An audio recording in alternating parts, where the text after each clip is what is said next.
In this lecture, you will learn about the Mexican-American War and the Treaty of Guadalupe Hidalgo.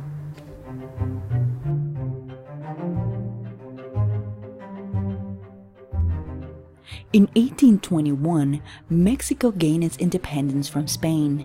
The new Mexican nation-state claimed the region as part of the northern Mexican frontier. From the time Mexico won its independence from Spain, the country had a hard time defending its ill-defined borders, especially when faced with a northern neighbor like the United States that was convinced of its own superiority and bent on territorial acquisition. In the Mexican Southwest, westward moving Anglo-American pioneers confronted northern moving Spanish-speaking frontiersmen. Thus, the American assault on Mexican territories began quietly, with Anglo-American trappers, traders, and settlers drifting into Mexico's far northern provinces. But soon, the Mexican province of Texas attracted a flood of Americans who had settlement and later on annexation on their minds. In the 1830s, the Comanche launched raids into northern Mexico, ending what had been an unprofitable but peaceful diplomatic relationship between the Comanche and Mexico. Throughout this period, the Comanche and several other independent native groups, particularly the Kiowa, Apache, and Navajo, engaged in thousands of violent encounters with northern Mexicans. At one point, the Mexican government felt it was probably a good idea to further populate northern territories. The idea was to have a greater population to help counter the Indian raids. As an effort to populate and develop its northern territory of Texas, the Mexican government granted American Stephen F. Austin a huge tract of land in Texas. As a consequence, thousands of Americans poured into Texas, bringing cotton and slaves with them. Over the next 25 years, concerns over growing Anglo influence produced great friction between Mexicans and the Americans in the area. In 1829, the Mexican government sought to halt further immigration by outlawing slavery, which it hoped would make Texas less attractive. American immigrants, eager to expand their agricultural fortunes, largely ignored these requirements. In response, Mexican authorities closed their territory to any new immigration in 1830, a prohibition ignored by Americans who often squatted on public lands. Then, General Antonio Lopez de Santa Anna came to power in 1834. Santa Anna pursued a policy of central control and crushed several revolts throughout Mexico. Anglo settlers in Mexican Texas, or Texanians as they call themselves, opposed Santa Anna's centralizing policies and met in November. Upon their meeting, they issued a statement of purpose that declared Texas to be a separate state with Mexico. After the Mexican government angrily rejected the offer, 10 Texian leaders declared independence on March 2, 1836. Faced with what they considered tyranny, the Texan settlers rebelled and fought several violent battles against Santa Anna's troops. The battles became known as the Battles for Texas Independence. The first battle of the war will take place at the Alamo.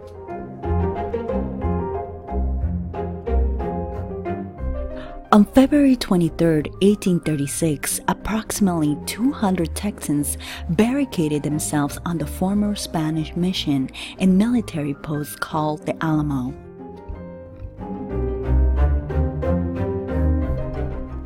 On the opposing side, there were around 5,000 Mexican soldiers led by Santa Anna. The two sides battled for 13 days. In the end, nearly all 200 Texans will be killed in the battle. The Battle of the Alamo has captivated the American historical memory as this idea of the ultimate sacrifice for freedom, although we tend to forget that most of the people fighting at the Alamo were also fighting to keep slavery in Texas.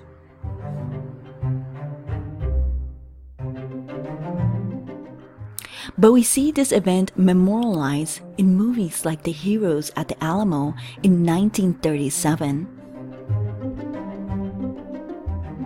The Man from the Alamo in 1953,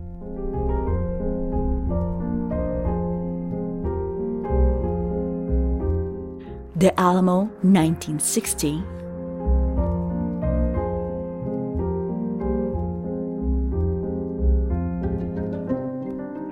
The Alamo in 2004,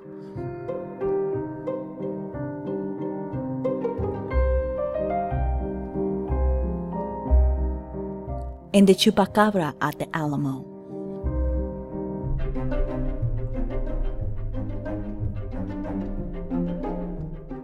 Despite the attention we pay to the Battle of the Alamo, the War for Texan Independence will have two other major and perhaps more significant battles after the Alamo.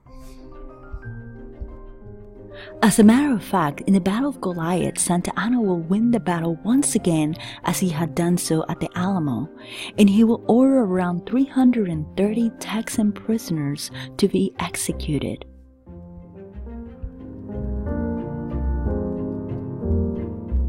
However, Santa Anna's luck will run out when the confident Santa Anna consistently failed to make adequate defensive preparations and oversight that eventually led to a surprise attack from the outnumbered Texian army led by Sam Houston on April 21, 1836.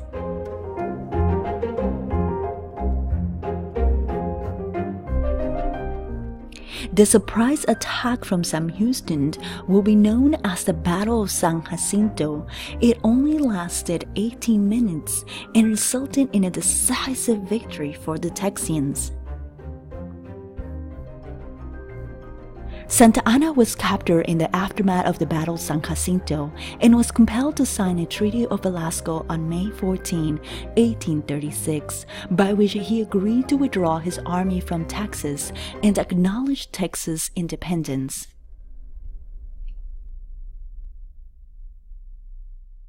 We will then have the creation of the Lone Star Republic, an independent nation in Texas. Although the new Mexican government never recognized the Republic of Texas, the United States and several other nations gave the new country diplomatic recognition.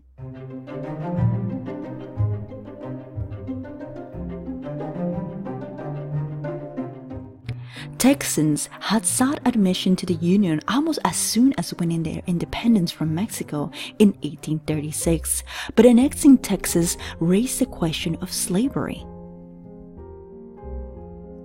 Some argue that adding Texas to the Union will provoke a war with Mexico and reignite sectional tensions by throwing off the balance between free and slave states.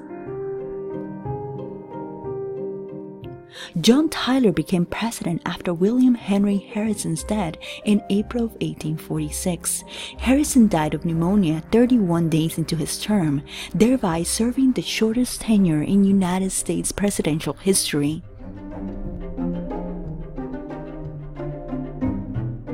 When John Tyler inherited the office, he also inherited the complicated issues of westward expansion and the nation's boundaries.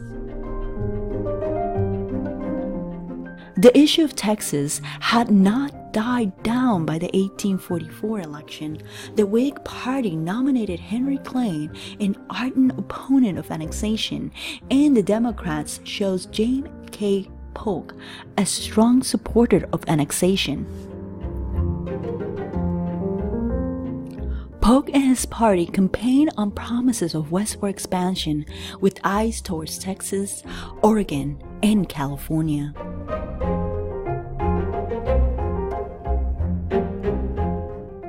Polk and his vice presidential nominee, George N. Dallas, campaigned under this banner. The extra star spilling over into the red and white stripes symbolizes Polk's vigorous support for annexing the huge slave republic of Texas. But before Polk could become president at the end of his term, Tyler will annex Texas. In February 1845, after a fierce debate between anti-slavery and pro-slavery forces, Congress approved a joint resolution offering the Republic of Texas admission to the United States as the 15th slave state. Mexico denounced the annexation of Texas as an act of aggression, the most unjust which can be found recorded in the annals of modern history. Beyond the anger produced by annexation, the two nations both laid claim over a narrow strip of land between two rivers. Mexico drew the southwestern border of Texas at the Nueces River, but Texans claimed that the border lay roughly 150 miles further west at the Rio Grande. Neither claim was realistic, since the sparsely populated area known as the Nueces Strip was in fact controlled by Native Americans. Moreover, the new president, President Polk, who in his inaugural address offered a ringing reaffirmation of manifest destiny, was not willing to give up this territory. In fact, he had even higher aspirations. From the first day of his administration, Polk carved Mexico's northern provinces as future American territories. In November of 1845, President Polk secretly dispatched John Slidell to Mexico City to purchase the Nueces Strip along with large sections of New Mexico and California. The mission was an empty gesture, designed largely to pacify those in Washington who insisted on diplomacy before war. As expected, officials in Mexico refused to receive Slidell. Because Mexico refused to sell the land to the United States, Polk concluded that it would take military force to acquire it. As soon as the offer was rejected, President James Polk told his commanders to prepare for war. He ordered naval vessels in the Gulf of Mexico to position themselves outside Mexican ports. Secretly, he warned the Pacific Fleet to prepare to seize ports along the California coast. Anticipating a possible Mexican invasion of Texas, he dispatched forces in Louisiana to Corpus Christi in South Texas. Then Polk sent General Zachary Taylor to march his 4,000-man army 150 miles south from its position on the Nueces River, the southern boundary of Texas, according to the Mexicans, to the banks of the Rio Grande, the boundary claimed by Texans. On April 24, Mexican cavalrymen attacked a detachment of Taylor's troops in the disputed territory just north of the Rio Grande, killing 11 U.S. soldiers. It took 2 weeks for the news to reach Washington. Then, on May 13, 1846, President Polk tells Congress that Mexico has invaded our territory and shed American blood on American soil. Congress then declares war on Mexico. Polk knew that since hostilities already existed, political dissent would be dangerous. A vote against war became a vote against supporting American soldiers under fire. Only a few members of both parties, notably John Quincy Adams and John C. Calhoun, opposed the measure. Upon declaring war in 1846, Congress issued a call for 50,000 volunteer soldiers. Spurred by promises of adventure and conquest abroad, thousands of eager men flocked to assembly points across the country. However, opposition to Mr. Polk's war soon grew. The war divided the nation, with Northern Whigs strongly opposing it. Moreover, volunteers found that war was not as they expected. Disease killed 7 times as many American soldiers as combat. Harsh discipline conflict within the ranks and violent clashes with civilians led soldiers to desert in huge numbers. Despite the opposition, Polk expected a short war in which American armies will occupy Mexico's northern provinces and defeat the Mexican army in a decisive battle or two, after which Mexico would sue for peace and the United States would keep the territory its armies had occupied.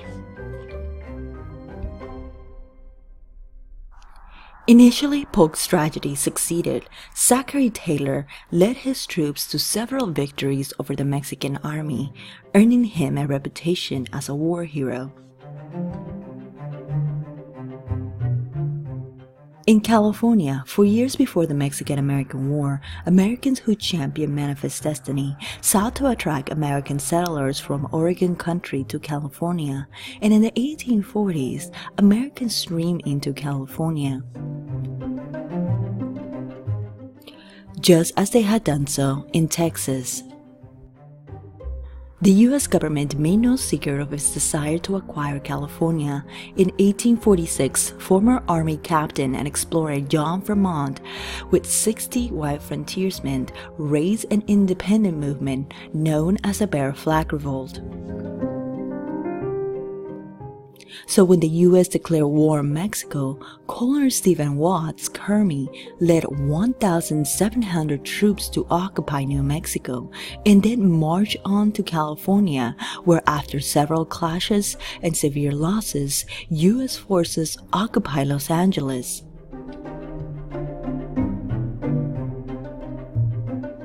Although Americans took over California and won battle after battle, Mexico refused to trade land for peace.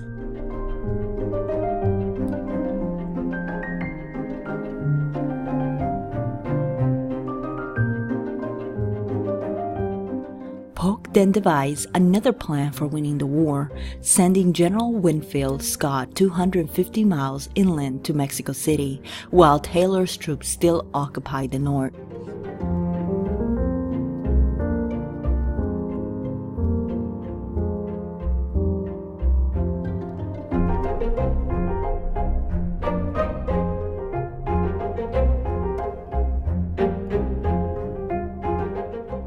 In September of 1847, U.S. military forces led 13,000 soldiers in an attack against 14,000 Mexican Army regulars and some 400 Mexican Army cadets at Chapultepec Castle, a Mexican military school just south of Mexico City. During the battle, 5 Mexican military cadets plus one of their instructors refused to fall back when Mexican General Bravo finally ordered retreat. The cadets, all between the ages of 13 and 19, fought to the death against the American forces.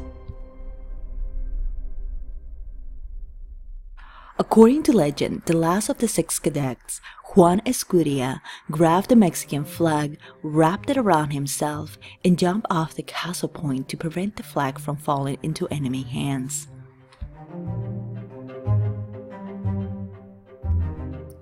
There are now monuments that commemorate the group that is now known as the Niños Héroes, the boy heroes.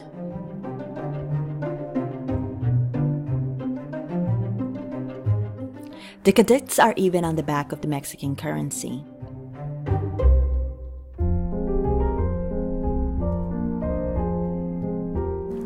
In the end, the U.S. will emerge victorious. Scott will win Mexico City in September of 1847.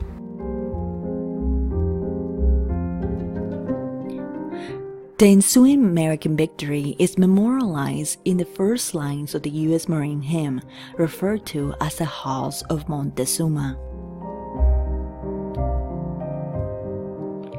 The conflict also provided valuable battle experience to several American soldiers who would later play prominent roles in the Civil War, such as Robert E. Lee and George Pickett.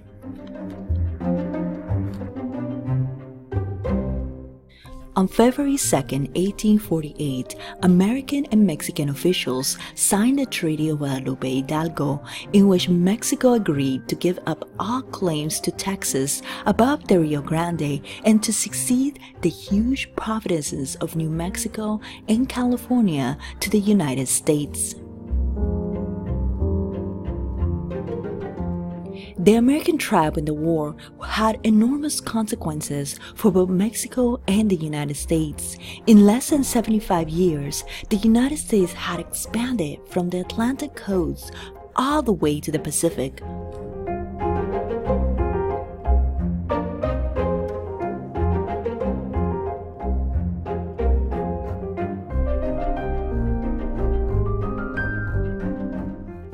Moreover, shortly after the signing of the Treaty of Guadalupe Hidalgo, gold will be discovered in California, and that discovery would change the course of California's history forever.